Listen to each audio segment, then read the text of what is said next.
how to change wallpaper on an iPhone. Let us first open our camera roll and choose the picture that we want to update as our new wallpaper. Now click on the Share button on the bottom left of the screen. There, you will see the Use as Wallpaper option. Click on that. You can adjust the picture to your liking and click on Done.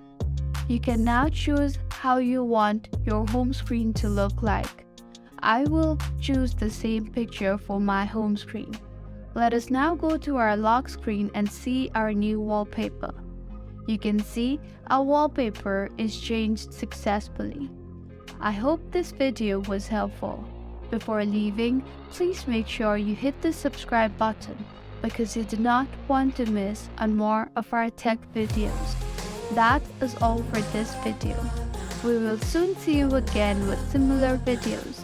Until then, stay tuned and stay safe. Thank you.